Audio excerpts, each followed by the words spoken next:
ಚರ್ಚೆ ಮಾಡ್ಬೋದು. ಅದು ನಾನು ಯಾಕಂತ ಹೇಳಿದ್ರೆ ಡೈಲಿ ಒಂದೊಂದು ನಿಲುವಳಿ ಸೂಚನೆ ಬಂದರೆ ಬೇರೆ ಸದಸ್ಯರು ಮಾತಾಡಲಿಕ್ಕೆ ಅವಕಾಶ ಯಾವುದು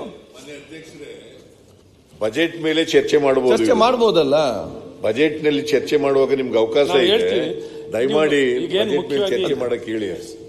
ಸನ್ಮಾನ್ಯ ಮುಖ್ಯಮಂತ್ರಿಗಳೇ, ಸಭಾಧ್ಯಕ್ಷರೇ, ಒಂದು ಬಹಳ ಮುಖ್ಯವಾಗಿ ಈಗ ಮುಖ್ಯಮಂತ್ರಿಗಳಿಗೂ ಗೊತ್ತು, ಸಭಾಧ್ಯಕ್ಷರು ತಮಗೂ ಗೊತ್ತಿದೆ. ಓಕೆ 69 ನೆಕ್ಸ್ಟ್ ವೀಕ್ ಅಲ್ಲಿ ಕೊಡ್ತೇನೆ. ಈಗ ಒಂದು ಮೆನ್ಷನ್ ಮಾಡ್ಲಿಕ್ಕೆ ಅವಕಾಶ ಮಾಡಿಕೊಡಿ ಅಂತ ಮೆನ್ಷನ್ ಮಾಡಿದಲ್ಲ ಉಪವಾಸ ನೀವು ಈ ರೀತಿ ಮೆನ್ಷನ್ ಮಾಡಿ. ಈಗ ಮುಖ್ಯಮಂತ್ರಿಗಳಿಗೂ ಗೊತ್ತಿದೆ, ಇವತ್ತು ಒಬ್ಬರು ವಿದ್ಯಾವನ್ನ ಪಡೆಯೋ ಮೂಲಕ ಒಬ್ಬ ಸಾಧಾರಣ ವ್ಯಕ್ತಿನ ಯಾವ ಎತ್ತರಕ್ಕೆ ಬೆಳೀಲಿಕ್ಕೂ ಸಾಧ್ಯವಿದೆ ಅಂತ. ವಿಶ್ವವಿದ್ಯಾನಿಲಯ ಎಷ್ಟು ಅಗತ್ಯ ಇದೆ, ಯಾವ ಒಂದು ಭೌಗೋಳಿಕವಾಗಿ ಒಂದು ಪ್ರದೇಶ ಅಥವಾ ಒಂದು ಜಿಲ್ಲೆ ನಿರ್ಮಾಣ ಆಗುತ್ತೆ ಸರ್. ನೀವು ಅಲ್ಲ, ಕನ್ವರ್ಟ್ ಮಾಡ್ತೀವಿ. ಶಿಕ್ಷಣದ ಶಕ್ತಿ ಏನು ಎಷ್ಟು ಅಗತ್ಯ ಇದೆ ಅಂತ ಹೇಳ್ತಾ ಇದ್ದೀನಿ. ಎಷ್ಟು ಅಗತ್ಯ ಇವತ್ತಿಲ್ಲಿ ಪ್ರಯತ್ನ, ಈ ಸದನ ಮಾಡ್ತಿರುವಂತ ಪ್ರಯತ್ನ ಏನು ಸರ್?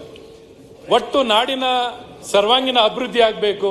ಏನ್ ಮಾಡಿದ್ರೆ ನಮ್ಮ ಜನಕ್ಕೆ ಒಳ್ಳೇದಾಗುತ್ತೆ, ಆ ದಿಕ್ಕಲ್ಲಿ ಪ್ರಯತ್ನಗಳನ್ನ ಮಾಡ್ತಿರುವಂತ ಈ ಪ್ರಯತ್ನದಲ್ಲಿ ವಿಶ್ವವಿದ್ಯಾನಿಲಯಗಳನ್ನ ಉಳಿಸಿ ಏನವನ್ನ ಮುಚ್ಚುವಂತ ಆತಂಕವನ್ನ ಮುಚ್ಚಲ್ಲ ನಾವು,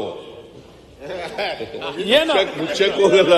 ಅಲ್ಲ, ಆತಂಕ ನಿರ್ಮಾಣ ಮಾಡಿದ್ದೀರಾ. ಈಗ ಏನ್ ಆರ್ಥಿಕ ಅಶ್ವತ್ಥನಾರಾಯಣ ಅವರೇ, ಈ ಆತಂಕವನ್ನು ಜಾಸ್ತಿ ಮಾಡಿ ಊರಿಗೆ ಆತಂಕ ಮಾಡಬೇಡಿ. ಹೇಳ್ತಾರೆ ಮಾಡಿದ್ದು ಅದರ ಬಗೆಹರಿಸುವ ಆರ್ಥಿಕ ಕಾರಣ ಆಯ್ತು ನೋಡಿ ಸರ್. ಆರ್ಥಿಕ ಕಾರಣ, ಇವತ್ತು ಆರ್ಥಿಕ ಕಾರಣವನ್ನ ಸಮಗ್ರವಾಗಿ ಎಲ್ಲ ವಿಶ್ವವಿದ್ಯಾನಿಲಯ ಸರ್ ನಿಮ್ಗೆ ಹೇಳಬೇಕು. ಆಯ್ತು ಅಶೋಕ್, ಈಗ ಅದನ್ನು ಹೇಳಿದಿರಿ, ಕನ್ವರ್ಟ್ ಮಾಡಿದ್ದೇನೆ. ನಾವು ನೆಕ್ಸ್ಟ್ ಇದಕ್ಕೆ ಅವಕಾಶ ಮಾಡಿಕೊ. ಹಾಗೆ ಅವ್ರಿಗೆ ಏನಾಗಿದೆ, ಪ್ರತಿಷ್ಠೆ ವಿಷಯ ಆಗುತ್ತಿದೆ.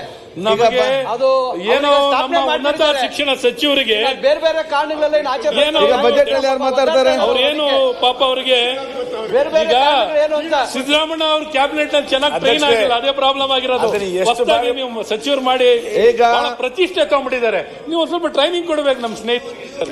ನೋಡಿ ಅವ್ರು ಕೊಟ್ಟಿರೋ ಇಂಟರ್ವ್ಯೂ ಏನ್ ಮಾತು ಹೇಳಿದ್ದಾರೆ ನಮ್ಮ ಉನ್ನತ ಶಿಕ್ಷಣ ಸಚಿವರು, ನನ್ನ ಸ್ನೇಹಿತರು. ಏನ್ ಸರ್, ಮಕ್ಕಳು ಹುಟ್ಟಿಸಿ ಹೇಗೋ ನಾಲ್ಕು ಚಾನ್ಸ್ ಬಿಟ್ಟು ಅಶ್ವಥ್ ಅವರೇ ಬಿಟ್ಟು ನಾಡ್ದು ಬೇಡವಾ ಬದುಕುವಂತೆ ಬಿಡಿ ಎಂಬುದು ಅಂತೆ ಸರ್. ನಾಡ್ದು ಇದು ಬೇಡ, 69 ಚರ್ಚೆ ಬೇಡವಾ? ಈಗಲೇ ಕೊಟ್ಬಿಡಿ ಸರ್, ಮಾತು ಮುಗಿಸ್ಬಿಡಿ. ಅಲ್ಲ, ಈಗ ಸಮಯ ಇಲ್ಲದಕ್ಕೆ ಅಂತ ಮುಂದೆ ಹಾಕಿದಲ್ಲ ಇದರಲ್ಲಿ. ಈಗ ವಿಲ್ ಗೋ ಟು ನೆಕ್ಸ್ಟ್ ಇದಕ್ಕೆ. ಇದು ನಾವು 69 ಆಗುವಾಗ ಇನ್ನು 10 ಪೇಪರ್ ಹಿಡ್ಕೊಂಡೆಲ್ಲ ಜೊತೆಯಲ್ಲಿ ನೀವೆಲ್ಲ ಚೆನ್ನಾಗಿ ಮಾತಾಡಿ. ಅವ್ರಿಗೆ ಅಶ್ವಥ್ ನಾರಾಯಣ್ ಏನ್ ಭಯ ಅಂತ ಹೇಳಿದ್ರೆ, ಅವರು ಡೆಂಟಲ್ ಡಾಕ್ಟ್ರು, ಕೀಳೋದು ಗೊತ್ತು, ಅಲ್ಲಿ ಕೀಳೋದು ಜೋಡ್ಸೋದು ಗೊತ್ತಿದ್ದಂಗಿಲ್ಲ. ಅದಕ್ಕೆ ಏನಾನ ಈ ಯೂನಿವರ್ಸಿಟಿನ ಮುಚ್ಚಿಬಿಡ್ತಾರೆ, ಕಿತ್ತಾಕ್ಬಿಡ್ತಾರೆ ಅನ್ನೋ ಭಯಕ್ಕೆ ಅವರು ಏನೋಣ ಅಷ್ಟರಲ್ಲೇ ನಾನು ಆದೇಶ ಹೊಡೆಸ್ಬಿಡ್ತಾರೆ ಅಂತ. ಸುಧಾಕರ್ ಒಂದು ನಿಮಿಷ, ಸುಧಾಕರ್ ಮಿನಿಸ್ಟರ್ ಅವರೇ, ಸಿಎಂ ಅವ್ರು ಮಾತಾಡ. ಸುಧಾಕರ್ ಅವರೇ, ಸುಧಾಕರ್ ಮಿನಿಸ್ಟರ್ ಸರ್. ಈಗ ಮಾನ್ಯ ಸಭಾಧ್ಯಕ್ಷರೇ, ಕೂತ್ಕೊಳ್ಳಿ Ashwath Narayan. Don't be in a Hari.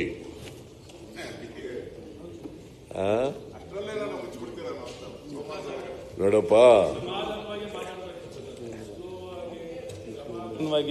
Effective ಆಗಿ ನೀನು ಎಫೆಕ್ಟಿವ್ ಮಾತಾಡಬೇಕು ಅಂತ ನಾವು ಕಾಯ್ಕ ಕೂತಿರೋದು.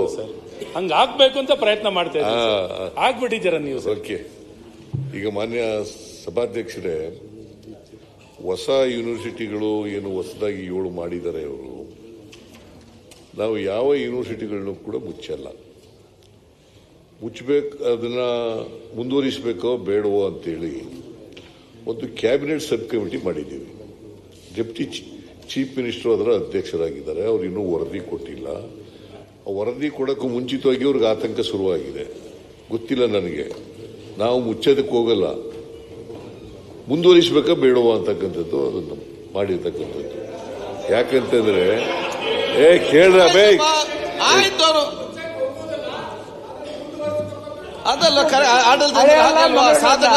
ಚರ್ಚೆ ಅವರು ಇನ್ನೂ ಕ್ಯಾಬಿನೆಟ್ ಸಬ್ ಕಮಿಟಿಯವರು ರಿಪೋರ್ಟ್ ಕೊಟ್ಟಿಲ್ಲ. ಇದು ಕ್ಯಾಬಿನೆಟ್ ನಲ್ಲಿ ಚರ್ಚೆ ಆಗಿಲ್ಲ. ಇದು ಪ್ರಿಮೇಚ್ಯೂರ್ ಅಂತ ಅನ್ಸುತ್ತೆ ನನಗೆ. ಇದನ್ನು ಮಾಡಬೇಕಾದಂತ ಅಗತ್ಯ ಇಲ್ಲ. ಚರ್ಚೆ ಮಾಡಬೇಕು, ಅಡ್ಜರ್ಮೆಂಟ್ ಮೋಷನ್ ಮೂಲಕ ಚರ್ಚೆ ಮಾಡೋ ಅಂತ ವಿಚಾರ ಅಲ್ಲ. ಎಲ್ಲ ಕಲಾಪಗಳನ್ನೆಲ್ಲ ಬದಿಗೊತ್ತಿ ಚರ್ಚೆ ಮಾಡಬೇಕು. ಇದು ಅಷ್ಟೊಂದು ಇಂಪಾರ್ಟೆಂಟು. ಮೊನ್ನೆ ನಡೆದಿರ್ತಕ್ಕಂಥದ್ದು ತೀರ್ಮಾನ ಮಾಡಿದ್ದೀವಿ. ಆ ಥರದ್ದೇನೂ ತೀರ್ಮಾನ ಆಗಿಲ್ಲ. ಅದರಿಂದ ಈಗ ಆತಂಕ ಪಡಬೇಕಾದಂತ ಅಗತ್ಯ ಇಲ್ಲ. ನಾವು cabinet sub committee meeting report ಬಂದ ಮೇಲೆ ಕ್ಯಾಬಿನೆಟ್ ನಲ್ಲಿ ತೀರ್ಮಾನ ಮಾಡಿ ಮುಂದುವರಿಸಬೇಕು ಅಂತ ಬೇಕೋ ಬೇಡವೋ ಅಂತ ತೀರ್ಮಾನ ಮಾಡ್ತೀವಿ. ದಯವಿಟ್ಟು ಮುಚ್ಚಬೇಡ ಅಂತ ನಾವು ಪ್ರಾರ್ಥನೆ ಮಾಡ್ತೀವಿ. ದಯವಿಟ್ಟು ಮುಚ್ಚ